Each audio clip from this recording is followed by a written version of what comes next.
Hey, how are you? Harold S. Reed Jr. here, also known as hrjr, your motivational coach. And we're going to get started with yet another episode of the Ice Talks, where we implement change every day.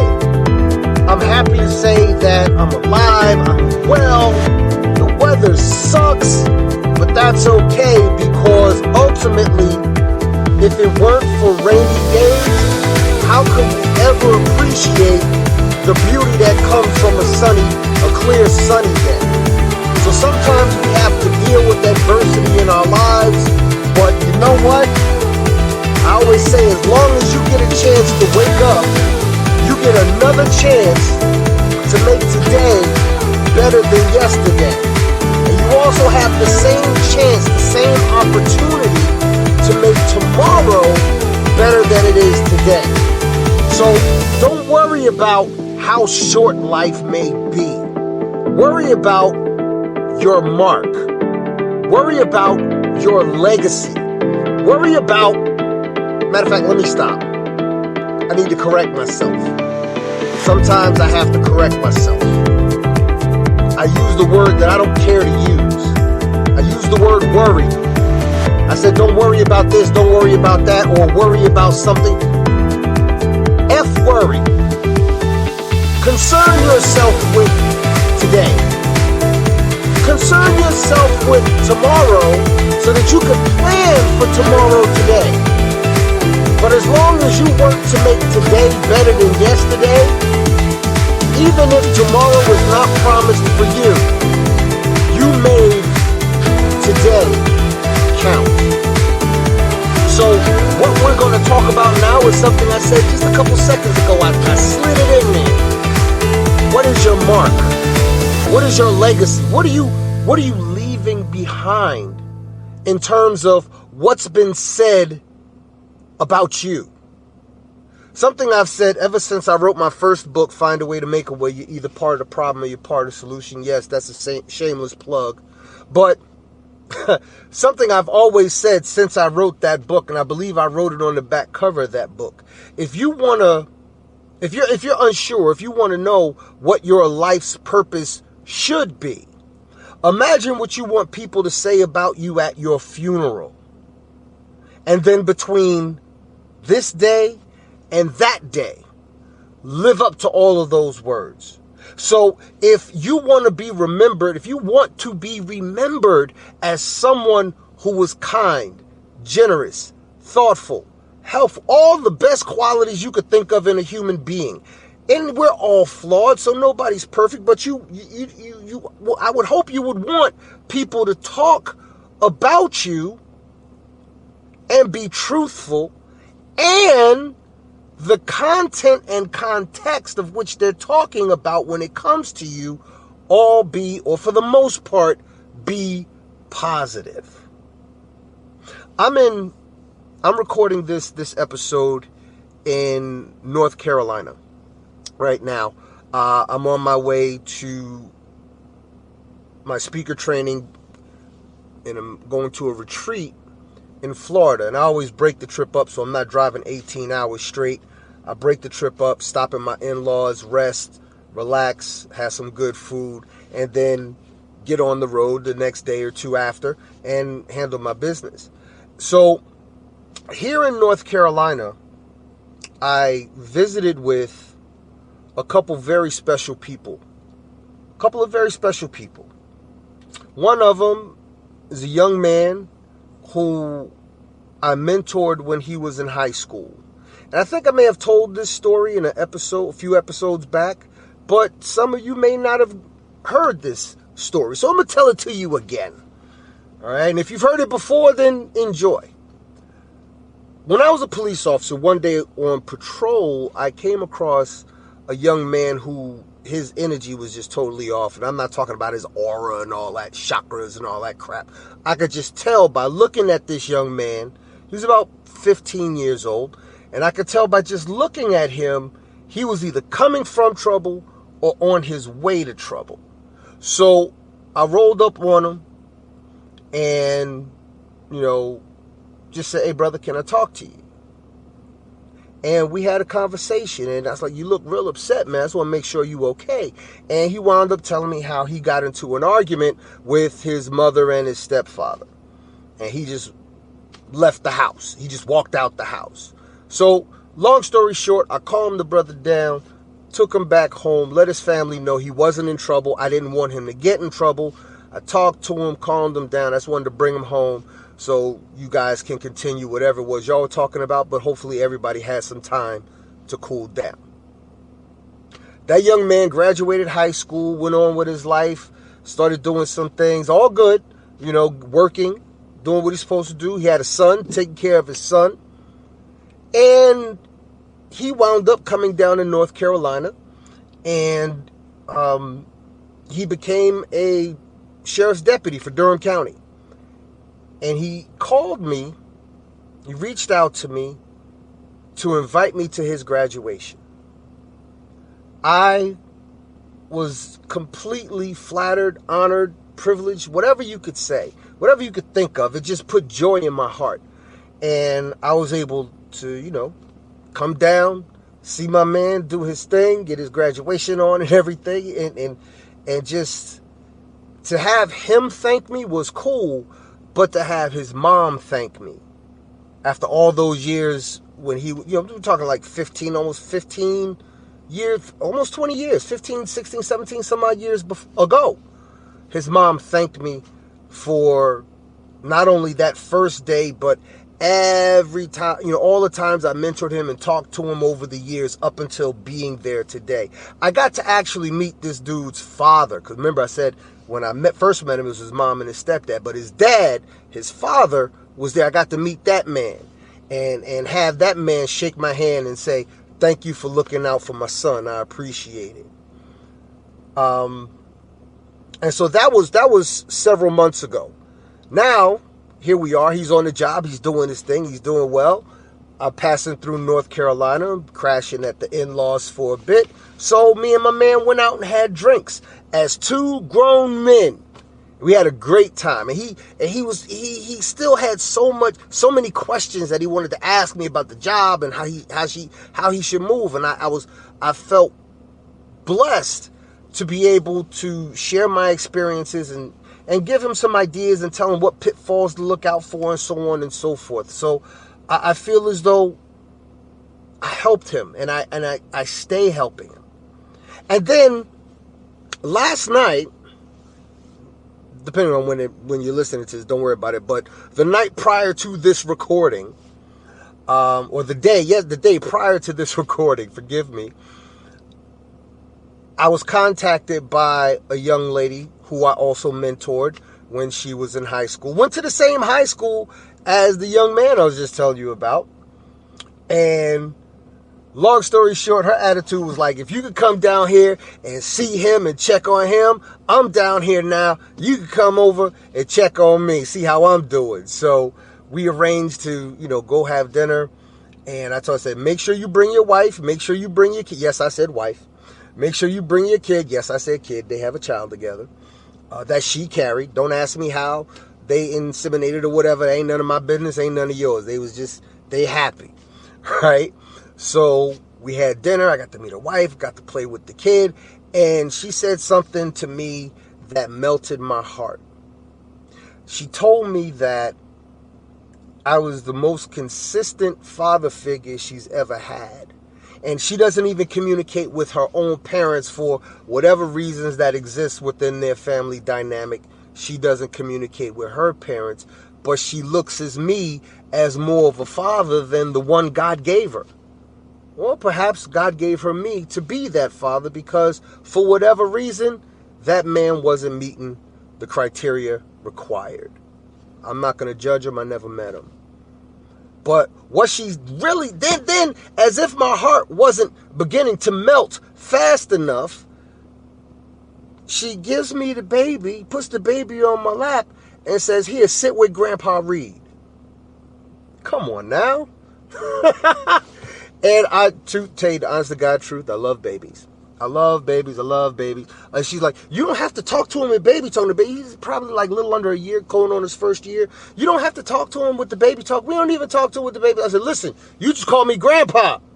Shut up, leave me alone. This is how I'm going to get into heaven. I still got to wait for my own kids to have kids. You just called me grandpa. I'm going to start with him. And I could go on and tell you more and more stories about other kids I've helped, other people I've helped, people I've coached.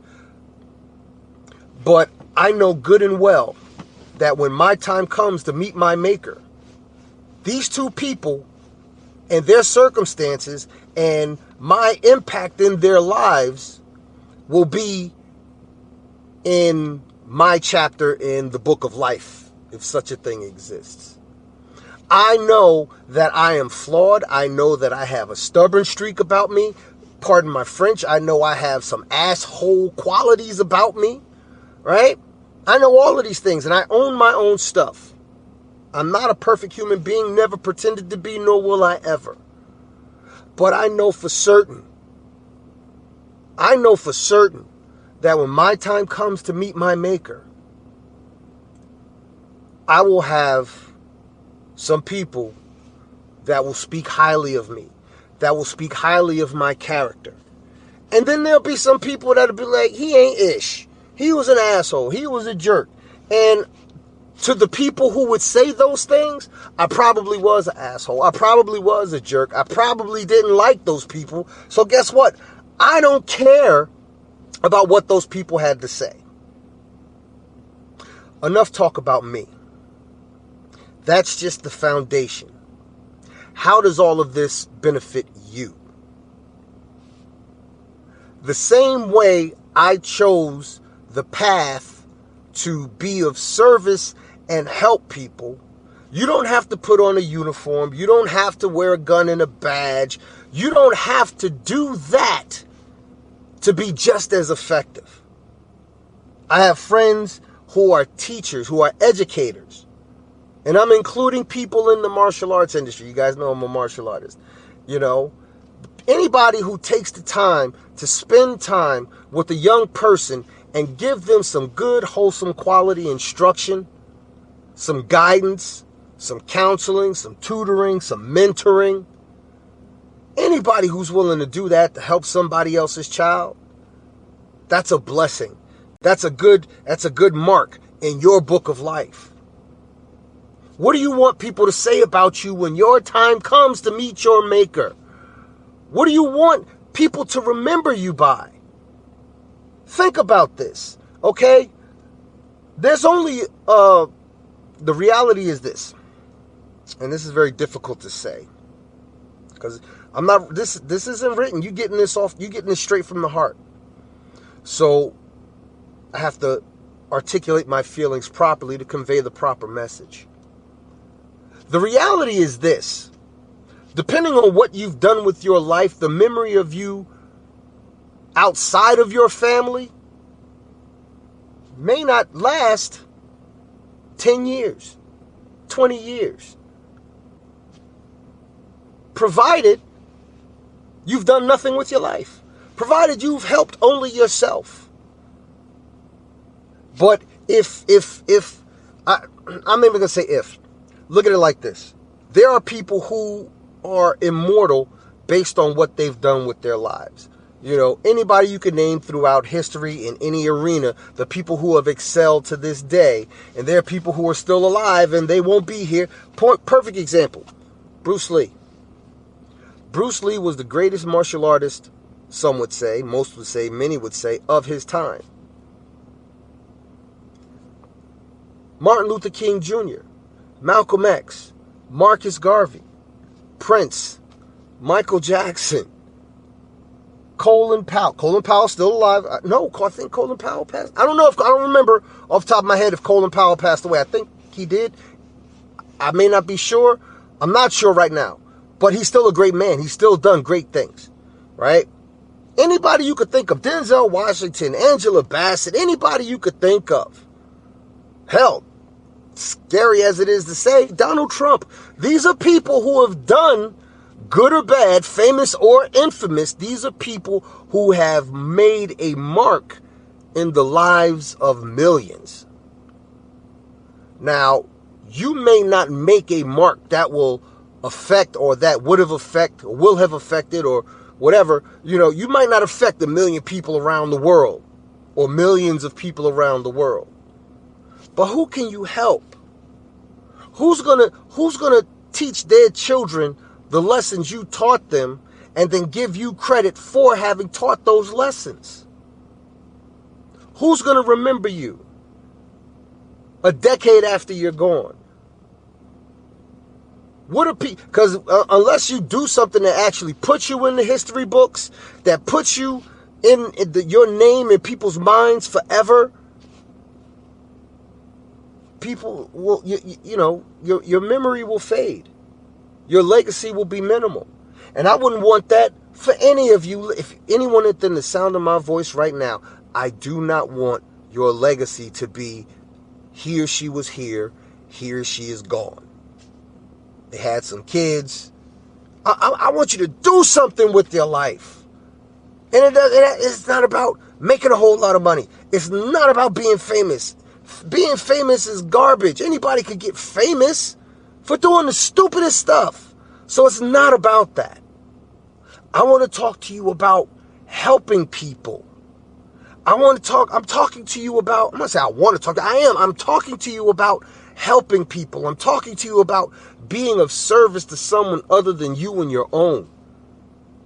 There's so many people out there in this world who, for one reason or another, caught the short end of the stick. There's somebody out there you can help. There's somebody out there who you could pull up, provided that they're reaching up.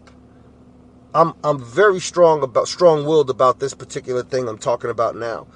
There's always people who say, each one teach one, each one reach one. Sometimes you gotta, once you climb to the top, you gotta reach back down and pull people up. And I'm all for that. However, the one provision I throw in there is somebody has to be working to get out of their circumstance. Somebody has to be climbing out of the hole in order for me to reach down and help them out of the hole. If they just sitting there and they're comfortable, I'm going to leave them be. But if you show me that you're working towards a goal, or if you're someone who doesn't know the road ahead of you, as young people don't know the road ahead of them, but they're good people, they're good kids, they're on the right track, and they might have some knucklehead tendencies, because what kid doesn't have knucklehead tendencies? I was an utter knucklehead. I wasn't a troublemaker, but I was a knucklehead. I had my goofy tendencies. This is no different than, this is why I'm so tolerant with my child, with my 13-year-old. Because one thing I swore I would never do is get old and become new. So it's all about realizing, one, we're not perfect. We're all flawed. But at some point in time in our life, we can reach back, or we can reach down, or we can reach across, we can reach out, and we can help somebody improve their circumstance. What is the name of this podcast? The Ice Talks. It's a play on my nickname, Iceman, because there are times when I can be cold. I know it's hard to believe, but no, there are times that I can be cold. But for this podcast right here, ICE stands for implement change every day. Something that my mentor says, and I came up with my podcast long before I started working with this particular mentor, Dr. Del Toro McNeil II, where I say implement change every day. He complements that by something that he says all the time, which is improve yourself just 1% every day. Just do something that makes you 1% better than you were yesterday. And tomorrow work on being 1% better than you were today. And the day after that, and the day after that. Just work on being 1% better every day. So I give that to you. Work on being 1% better every day. Find a way, no pun intended that time, but find a way to be of service to someone. To have a friend, one must be a friend. To receive God's blessings, or whoever you deem your higher power or creator to be, if you want to receive those blessings, then you have to be a blessing yourself. The best way to be remembered as a good person is to live as a good person.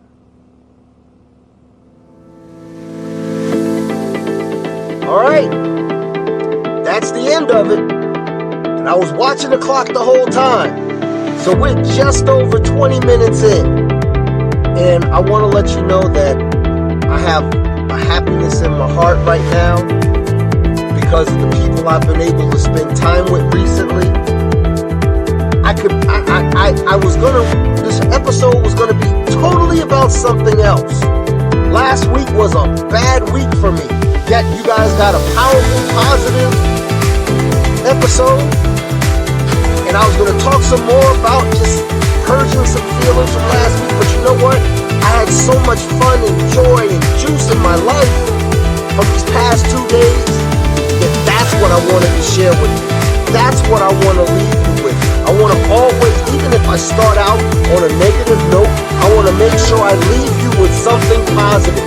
I want to make sure you walk away from listening to this episode with the same energy I have in my voice right now. I want you to walk out and face the world like I'm here.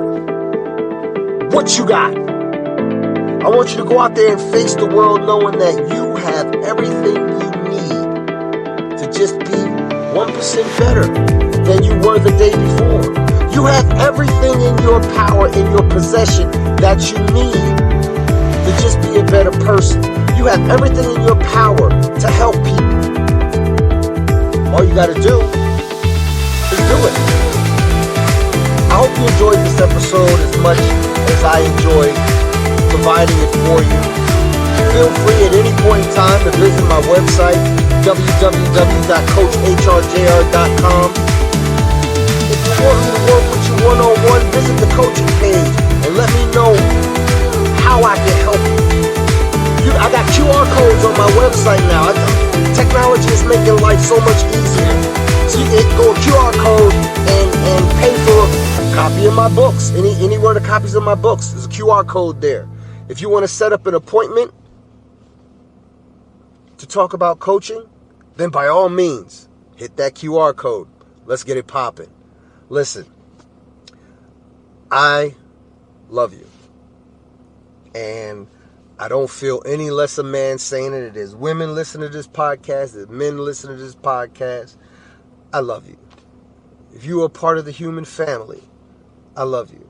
If you live your life in such a way to benefit others as much as yourself, or even more than yourself, I love you. If you are a person that breeds hate and negativity as your way of life,